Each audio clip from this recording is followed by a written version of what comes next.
Students agri with keywords में आपका स्वागत है। आज हम बात करने वाले हैं एंटमोलॉजी में का ये लास्ट वीडियो है। ठीक है, लास्ट वीडियो है, इसके बाद कोई वीडियो नहीं आएगा एंटमोलॉजी का। ठीक है, इससे मैंने 2 वीडियो रिलीज़ किया है, आप लोगों के लिए अपलोड किया है। उन 2 वीडियो को अगर कोई स्टूडेंट अच्छे से देख लेता है तो वो अच्छे नंबर ज़रूर मिल जाएंगे उसको, लेकिन यह है कि उसको अच्छे से फॉलो करना पड़ेगा। दूसरा ये है कि आज जो हम बात करने वाले हैं वो हम वेरी शॉर्ट क्वेश्चन, यानी कि शॉर्ट क्वेश्चन जो होते हैं, वेरी शॉर्ट क्वेश्चन नहीं, शॉर्ट क्वेश्चन और लॉन्ग क्वेश्चन है, उसका पूरा हल होगा यहाँ पर हिंदी और इंग्लिश भाषा में। Hello students, agri with keywords में आपका स्वागत है। स्टूडेंट्स, विद्यार्थियों, आज हम बात करने वाले हैं एंटमोलॉजी। ये एंटमोलॉजी का लास्ट वीडियो है, इसके बाद कोई वीडियो नहीं आएगा इस सेमेस्टर में। ओके, इससे पहले मैंने 2 वीडियो अपलोड किए हैं। पहला जो वीडियो था उसके बाद फिर मैंने 2 वीडियो कंटिन्यू अपलोड किए हैं, आप उनको देख सकते हैं। जो विद्यार्थी उन दोनों वीडियो को अच्छे से फॉलो करेगा, अच्छे से पढ़ेगा, उसके हिसाब से जो मैंने बताया है, उसके नंबर एंटमोलॉजी में अच्छा आएंगे। वो फेल नहीं हो पाएगा, वो फेल नहीं हो सकता, ये गारंटी है। लेकिन वो इस वीडियो को पूरा देखें, अच्छे से समझे। एक बार समझ में नहीं आता है तो 2 बार वीडियो देखें, 2 बार नहीं, तीसरी बार। तो वो तीसरी बार अगर वो वीडियो देखता है अच्छे से तो समझ में आ जाएगा। आप थोड़ा सा फॉरवर्ड करके देख सकते हैं, लेकिन आपको ये वीडियो अगर आप देख लेते हैं तो मैं ये दावा कर सकता हूँ कि आप लोगों का जो पेपर है, यानी कि जो कल पेपर होने वाला है, वो यहाँ से ही आने की संभावना है। स्टूडेंट्स, यहाँ से क्वेश्चन ज़रूर मिलेंगे। ठीक है, तो इसलिए आप उस वीडियो को और इस वीडियो को जो मैं अपलोड कर रहा हूँ ज़रूर देखें, अगर अभी तक नहीं देखा है। तो जो पहला क्वेश्चन है जिसके बारे में हम बात करने वाले हैं, यहाँ पर जो क्वेश्चन डिस्कस होंगे, लॉन्ग क्वेश्चन डिस्कस होंगे, उसके बाद शॉर्ट क्वेश्चन डिस्कस होंगे। बस 5 नंबर के और 10 नंबर के क्वेश्चन यहाँ पर डिस्कस किए जाएंगे, और वो भी हिंदी में और इंग्लिश दोनों भाषा में। ठीक है, यहाँ पर हिंदी और इंग्लिश दोनों भाषा में कंसिडर करता हूँ, क्योंकि स्टूडेंट्स यहाँ पर जो हमारे कुछ स्टूडेंट्स इंग्लिश पढ़ते हैं, इंग्लिश मीडियम के हैं, और बहुत सारे स्टूडेंट हिंदी मीडियम के हैं, तो हमें दोनों ही स्टूडेंट्स का ध्यान रखना पड़ता है। तो देरी ना करते हुए सबसे पहले हम क्वेश्चन डिस्कस करते हैं। ये क्वेश्चन है, कीटों के पंखों के विभिन्न संयोजी उपकरणों के नाम या उदाहरण दीजिए। अगर आप बात करें तो example, right the name of example, different types of the wing, coupling apparatus in insect. जो कीट होते हैं, डिफरेंट टाइप ऑफ विंग के बारे में बात किया है। एग्जाम्पल कि जो विंग होते हैं या पंख होते हैं वे कितने प्रकार के होते हैं, उसके बारे में बताना है उदाहरण सहित। देख लीजिए, 5 नंबर का क्वेश्चन है स्टूडेंट्स, ये बहुत ही सिंपल है। अब देखेंगे कौन कौन से होते हैं। चलो हम स्टार्ट करते हैं, दिखा देते हैं आपको क्वेश्चन का आंसर। यहाँ पर आप देख सकते हैं स्टूडेंट्स, पंख के प्रकार। पहला है टैगिमिना। अगर आपको दिख रहा है, थोड़ा सा जूम कर देता हूँ, अब दिख रहा होगा, देखो पूरा। ठीक है, टैगिमिना क्या होता है? ये पंख चमड़े या चर्मपत्र जैसे होते हैं, वे कार्य में सुरक्षात्मक होते हैं, उनका उपयोग उड़ने के लिए नहीं किया जाता, जैसे कॉकरोच और टिड्डे के अग्रपंख। जो कॉकरोच आपने देखा होगा और जो ग्रास होपर आपने देखा होगा, टिड्डा अगर आपने देखा होगा, तो उसके जो पंख आपने देखे होंगे इस तरह से, वे उनको हम टैगिमिना बोलते हैं, टैगिमिना। ठीक है, वे उड़ने के लिए यूज नहीं किए जाते हैं। उनका प्रयोग किस लिए होता है? सुरक्षा करने के लिए, अपने आप को प्रोटेक्ट करने के लिए। ठीक है, ये कहाँ पर देखेंगे? कॉकरोच में और आपके टिड्डे में, ये उदाहरण भी है। ठीक है, अभी मैं हिंदी में बता रहा हूँ, फिर मैं इंग्लिश में बताऊँगा। दूसरा है एलिट्रा। एलिट्रा क्या होता है? ये पंख काफ़ी कठोर होते हैं, पंख का शिराविन्यास खो जाता है, हो सकता है कि खो जाता है मतलब गायब हो जाता है। पंख जो होते हैं सख्त होते हैं, और यह कार्य ये भी सुरक्षात्मक के लिए यूज होते हैं। यह पिछले पंखों और पेट की रक्षा करते हैं। जो पंख होते हैं पिछले, और जो स्टोमच होता है पेट, उसकी रक्षा करते हैं। उड़ान के दौरान इसका प्रयोग नहीं किया जाता, यानी कि जब उड़ते हैं तो इसका प्रयोग नहीं होता, लेकिन उड़ान के दौरान उन्हें एक कोन पर रखा जाता है, जिससे पिछले पंखों की मुक्त गति हो सके, यानी कि जो पिछले पंख हैं वे खुल सके। जैसे कहाँ पर ये देखने को मिलते हैं? बीटल में। और वीविल्स के बारे में आपने नाम सुना होगा, घुन अगर आपने सुना होगा तो उसके अंदर ये पाए जाते हैं। एलिट्रा हो गया। तीसरा होता है हेमिलिट्रा। हेमिलिट्रा, इसका पंख आधा भाग मोटा और चमड़े का होता है, बाहर का आधा भाग झिल्लीदार होता है। ठीक है, नंबर 4 हेल्टेरस। हेल्टेरस क्या होता है? असली जो मक्खियों में पिछले पंख छोटे कठोर कांटदार कंपन करने वाले अंगों में बदल जाते हैं, जिन्हें हेल्ट्रे कहते हैं। प्रत्येक हेल्ट्रे एक पतली छड़ होती हैं जो मुक्त सिरे यानी कि जिसे आप कैपिटेलम पर लगी होती हैं, और जो आधार भाग होता है जिसको हम इसके ब्लम कहते हैं उस पर ये बड़ी होती हैं। आधारी भाग पर संवेदी निकाय के दो बड़े समूह जिसे आप कह सकते हैं पाए जाते हैं। तो ये कहाँ पर देखे पाए जाते हैं? मक्खियों में, मच्छर में, ठीक है, इस तरह में ये आपको देखने को मिलते हैं। नंबर 5 है आपका झालदार पंख। झालदार पंख आमतौर पर आकार में छोटे होते हैं। पंख के किनारे लंबे सिटे मतलब जो होते हैं लंबे जो होते हैं और घिरे होते हैं, सटे या घिरे होते हैं। ये कीट सचमुच हवा में तैरते हैं। उदाहरण के लिए थ्रिप्स, जो थ्रिप्स का नाम आपने सुना होगा, थ्रिप्स जो होता है उसके अंदर ये देखने को मिलते हैं। नंबर 6 है चल्कदार पंख।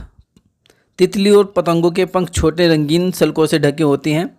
वे पंखों और शरीर पर हवा की प्रवाह को सुचारू रूप से महत्वपूर्ण बनाने के लिए किया जाता है। नंबर 7 झिल्लीदार पंख। वे पतले पारदर्शी पंख होते हैं और ट्यूबुलर नसों की एक प्रणाली के द्वारा समर्थित होते हैं।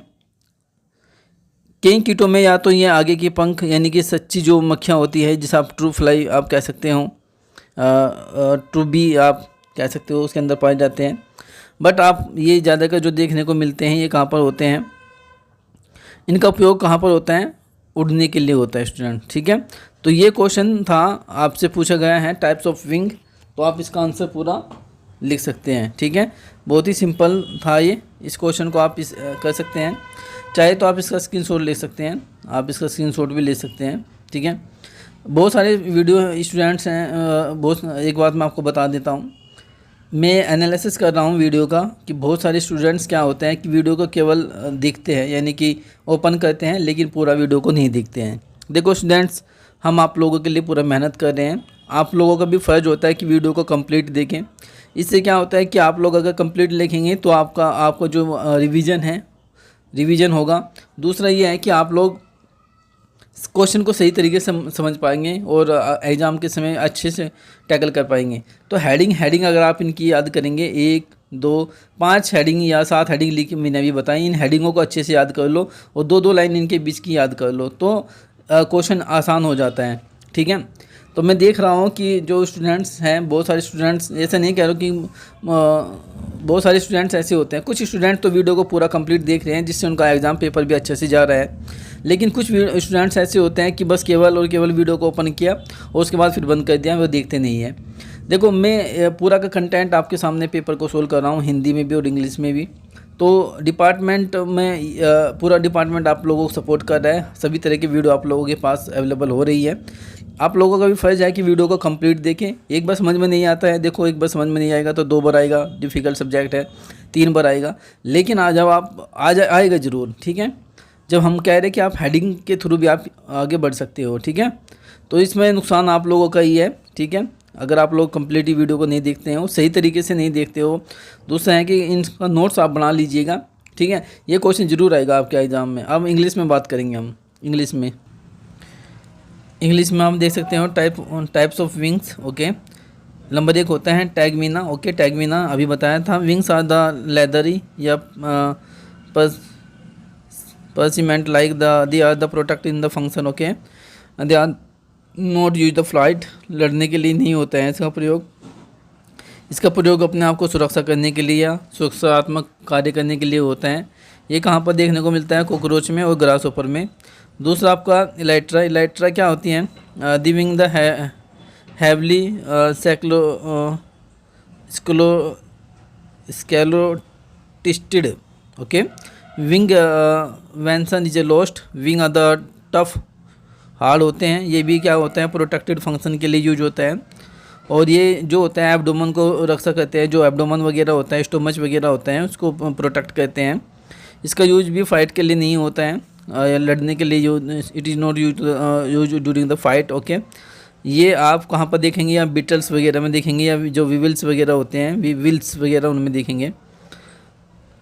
और थर्ड होता है हेमिलाइट्रा। हेमिलाइट्रा क्या होता है? द बेसल हाफ या of the wings is thick and leathery and distal half of the membranous, they are not involve in the fight, ये भी मतलब, तो आप इसका इस तरह आप देख सकते हो, आप पढ़ सकते हो। आप इसमें से ज़्यादा मत लिखना, इतना इतना लिख देना ठाके, मतलब थोड़ा थोड़ा लिख देना उसके लिए, ठीक है। और फ्रिंग्ड विंग्स होते हैं, स्केली विंग्स होते हैं, ये इनके फंक्शन हैं। और आपका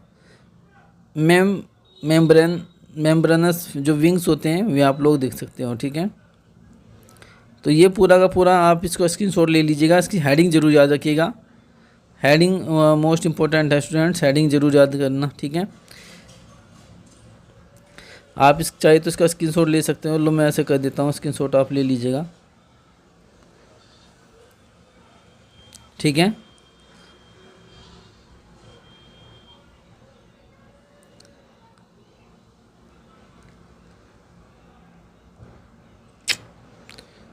ठीक है, ये क्वेश्चन पूरा हुआ। अब नेक्स्ट क्वेश्चन पर डिस्कस करेंगे। नेक्स्ट क्वेश्चन है आपका, describe the structure and the function the typically antenna, antenna of insect. Okay, कीट की विशेष श्रृंखला रचना उसके बारे में बताना है, ठीक है। जो एंटीना वगैरह होते हैं, ठीक है, उसके बारे में, उसके क्या कार्य है, ठीक है। यानी कि फंक्शन ऑफ एंटीना की बात करें तो यहाँ पर देखें एंटीना के प्रकार लिखा हुआ है। तो एंटीना के प्रकार में जो पहला होता है सेटेसियस होता है, जिसे बालों जैसा, ये खंडों का आकार आधार से शीश की ओर घटते जाता है, जैसे आपका लीफ होपर, ड्रैगन फ्लाई इसके अंदर होता है। दूसरा होता है फिलीफॉर्म, फिलीफॉर्म मतलब धागे की तरह का होता है, ये बालों के जैसा होता है, धागे की तरह का होता है। खंड आमतौर पर बेलनाकार होते हैं, खंडों की मोटाई पूरे समय एक सामान्य रहती है, जैसे आपका टिड्डे में आपने एंटीना देखी होगी इस तरह की। इनको सर्च कर लेना और इनको देख भी लेना, ये गूगल पे मिल जाएंगे, सर्च कर लेना इनको लिख के, इंग्लिश में भी दिखाऊंगा। तीसरा होता है मोनेली फॉर्म यानी मनकेदार, खंड या गोलाकार होते हैं, जिनके बीच में प्रमुख संकुचन होता है, जैसे दीमक का आपने देखा होगा, दीमक या टर्मिक उसमें आपने देखा होगा दीमक वगैरह होता है, उसमें के अंदर ये मिलता है। उसके बाद होता है दांतेदार, आरा जैसा, खंडों में एक तरफ छोटे त्रिकोणीय उभार होते हैं, जिसे लोंगिकॉन टेबल। ओके, नंबर 5 होता है यूनिपैक्टिनेट, जैसे कंघी जैसा है, एक तरफ लंबी पतली प्रक्रियाओं वाले खंडों, जैसे कि आपका सो फ्लाई वगैरह उसमें होता है। नंबर 6 होता है दीपैक्टिनेंट, यानी कि दोहरी कंघी जैसा, दोनों तरफ लंबी पतली पास प्रक्रिया वाले खंड, जैसे रेशम कीट के अंदर ये देखने को मिलते हैं। नंबर 7 क्लेवेट, एंटीना धीरे धीरे टिप की ओर बढ़ता जाता है। नंबर 8 कैपिटेट, टर्मिनल खंड अचानक बड़े हो जाते हैं, जैसे तितली। नंबर 9 लैमिलेट, ठीक है, एंटीना टिप एक तरफ यानी पास से मिलकर एक सपाट प्लेट बनती है। तो ये आप लोग जितने भी हैं आप लोग देख सकते हैं सारे के सारे। ओके, ये सारे के सारे 14 प्रकार के यानी 14 प्रकार के क्या होते हैं, एंटीना होते हैं स्टूडेंट्स, आप इन्हें पढ़ लेना। और हो सकता है कि आपसे एंटीना के प्रकार पूछे, अगर आप 5 लिख देंगे, 6 भी लिख देंगे इनमें से, तब भी आपको 5 के 5 नंबर मिल जाएंगे, लेकिन लिखना सही है, ठीक है, ऐसे नहीं गलत मत लिखना है, सही लिखना है बिल्कुल, ठीक है। ये इंग्लिश में है टाइप्स ऑफ एंटीना, ये क्वेश्चन जरूर आएगा, एंटीना जरूर आएगा, पढ़ लेना इसमें से, आप स्क्रीनशॉट ले सकते हो स्टूडेंट्स। ओके, क्योंकि एक्सप्लेनेशन ज़्यादा करूँगा तो समय ज़्यादा लग जाएगा, ठीक है। ये 14 है, 14 में से अगर आप कोई 5 भी अच्छे से याद कर लो, 5 या 6 भी अगर आपने विद डायग्राम याद कर लिया तो आपको 5 नंबर। डायग्राम जरूर बनाने का, पहले बता रहा हूँ, नंबर लेने का एक तरीका है एंटोमोलॉजी में कि आपको डायग्राम जरूर बनाना है, ठीक है, पूछे या ना पूछे, लेकिन आपको डायग्राम की प्रैक्टिस जरूर करनी है। तो ये क्वेश्चन आप लोगों का पूरा हो जाता है यहाँ पर, टाइप्स ऑफ एंटीना, ठीक है, ये यहाँ पर है, आप स्क्रीनशॉट ले सकते हैं, एक बार वो दिखा देता हूँ, एक आप यहाँ से स्क्रीनशॉट ले सकते हैं, उसके बाद फिर यहाँ से ले सकते हैं स्क्रीनशॉट, उसके बाद फिर यहाँ से, ठीक है। तो ये क्वेश्चन पूरा हो जाता है। उसके बाद चलते हैं,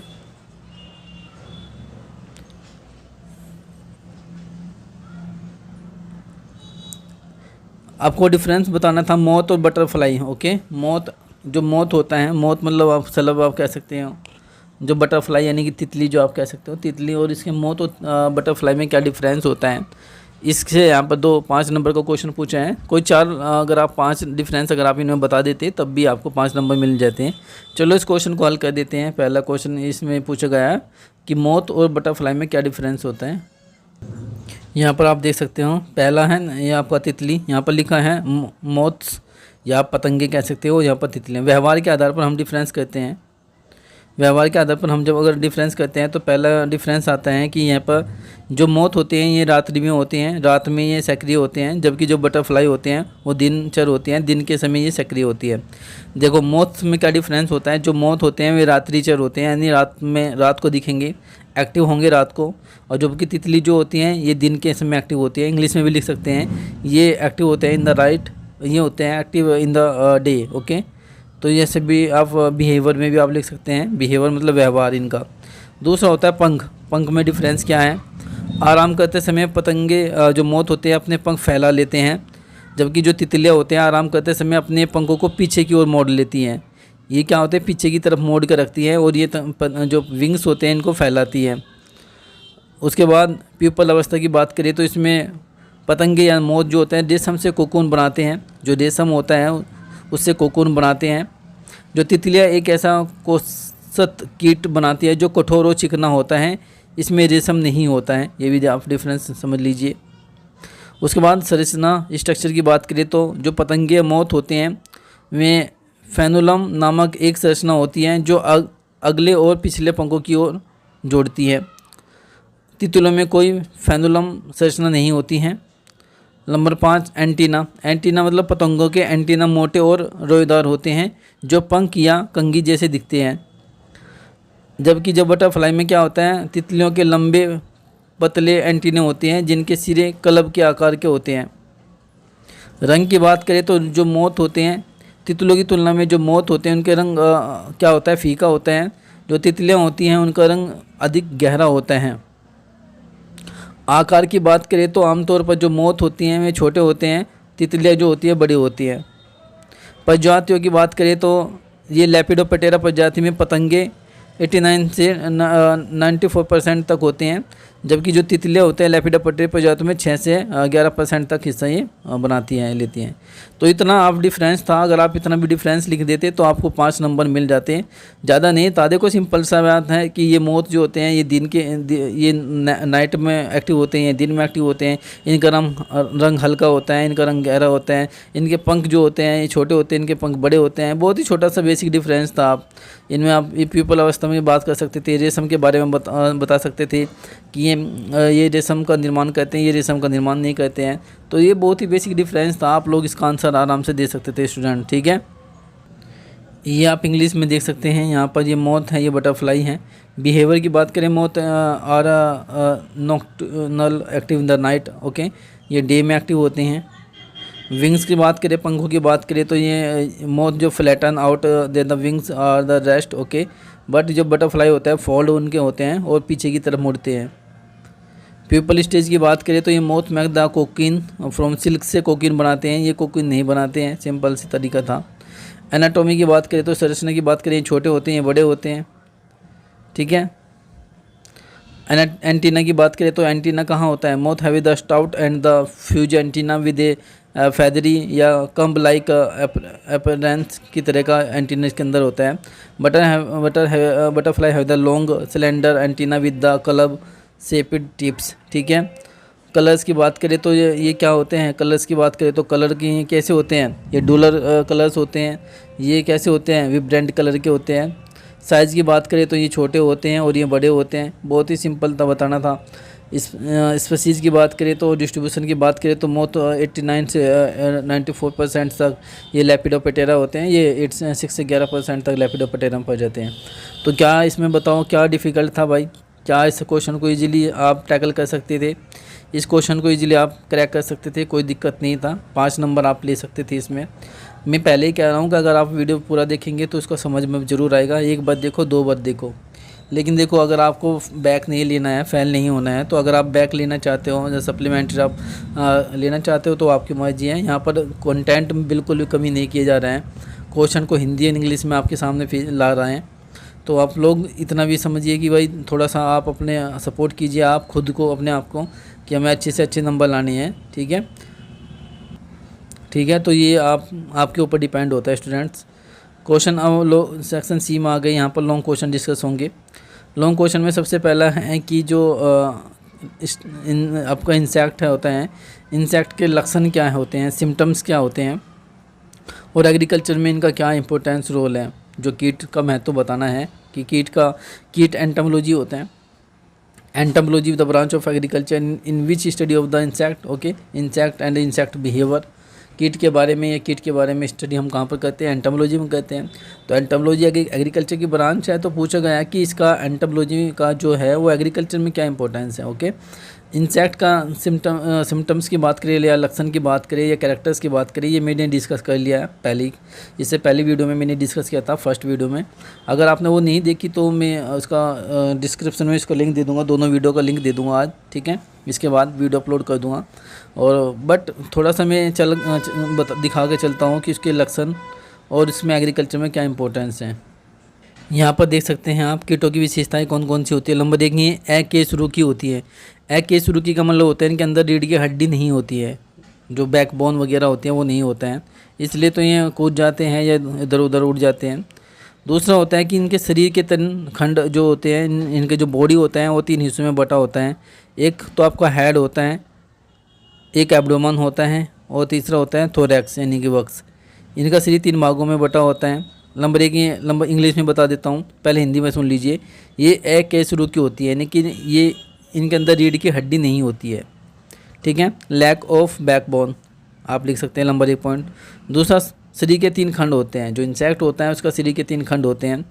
नंबर 1 सिर, पेट और वक्स। ठीक है, insect there are 3 part. Number 1 abdomen, thorax and head. उसके बाद संयुक्त पैर वक्स से जुड़े होते हैं, जो आपके जो सिगमेंट होते हैं, leg segment connecting into thorax. ठीक है, तो ये किससे जुड़े होते हैं, वक्स से जुड़े होते हैं। इंग्लिश में बता रहा हूँ। ठीक है, ये हेक्सापोडा होता है। हेक्सापोडा का मतलब होता है they are having the 3 pair of the leg. ठीक है, इनके 6 टांगे होती हैं। सिर पर एंटीना होता है, the antenna found in the head या ऑन द हेड। ठीक है, कहाँ पर पाया जाता है एंटीना, सिर पर पाया जाता है। नंबर 2, इसमें 2 कंपाउंड आँख होती है, 2 संयुक्त आँखें होती हैं, जो आमतौर पर दोनों कहाँ पर सिर के दोनों ओर स्थित होती हैं। तीसरा पॉइंट है स्टूडेंट्स, इनके अंदर आँख ओसली, जिन्हें आप ओसली कहते हैं, वो पाई जाती हैं। तो ये बहुत ही सिंपल्स कैरेक्टर्स हैं। अगर किसी को सिंपल्स कैरेक्टर्स पढ़ने हैं इंसेक्ट के, तो ये क्वेश्चन आप लोगों के लिए है। इंग्लिश में भी मैंने बताया है, हिंदी में बताया है। अगर आप इंग्लिश में भी लिखना चाहते हैं दोबारा, तो मैं इसको हिंदी में भी इंग्लिश में कन्वर्ट करता हूँ। अब पहले ये हिंदी में लिख लीजिएगा। नंबर 1, आप ये इनवर्टिब्रेट होते हैं, मैंने पहले बताया, lacking of the backbone. There are the body segment, the head, abdomen and the thorax. Okay, and joint legs होती हैं attach to the thorax. Hexapoda होता है, having the 6 leg, antenna on the head. Okay, 2 compound eye. Okay, usually sited either, या तो आपके side of the head के सिरे में होती हैं। 0 से यानी कि 0 से 3 सिंपल साइज कॉल्ड, जिसे आपका ओसली कहते हैं। ये सब चीज़ें हैं। क्या कोई दिक्कत है यहाँ तक? कोई दिक्कत नहीं होनी चाहिए स्टूडेंट्स। ठीक है, that is a confirm. Okay, ये characteristics of class Insecta. Okay, अगर आपसे पूछे कि इंसेक्टा जो होता है कीट वर्ग के, जो कीट वर्ग होता है उसके लक्षण बताइए, तभी यही आपको आंसर देना है। कीट के क्या लक्षण है, तभी यही देना है। कीट की विशेषताएं क्या है, तभी यही आंसर देना है। तो क्वेश्चन किसी भी तरीके से पूछ लें, ये क्वेश्चन आप लोगों का है, 5 नंबर आप इसमें से अटेम्प्ट कर सकते हो। Importance of insect in agriculture. Okay, that is यहाँ पर आप देख सकते हैं, जब से मनुष्य फसल की खेती करता है तब से ही उसकी फसलों पर कीट लगते हैं। कीटों का की दौड़ मुख्य रूप से प्रतिस्पर्धा माना जाता है, कंपटीशन माना जाता है। कीट पौधे का संबंध प्रमुख जीवित संपर्क होता है, और लगभग 50% कीट प्रजातियाँ जो होते हैं शाकाहारी होते हैं, जिनमें से अधिकांश शाकाहारी प्रजातियाँ एक या कुछ संबंधित पादप परिवार के पौधे को खाती है। शाकाहारी कीट विश्व के 18% कृषि उत्पादन को नुकसान पहुंचाती हैं। इसे मुख्य रूप से रासायनिक तरीके से नियंत्रित किया जा सकता है। इन नुकसानों के बावजूद ज्ञान जो कीट प्रजातियों की कुल संख्या का 0.4% भी कम कीट माना जाता है। मानव केंद्रित धारणा और सामाजिक पूर्वाग्रह के अलावा कीट पारिस्थितिक या विकासवादी संदर्भ में जो है कीट नहीं है। कीट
देखो, मैं पहले बताया हूँ आपको एंटीना, लैग, ठीक है, विंग्स, यहाँ से क्वेश्चन जरूर आएगा 10 नंबर का।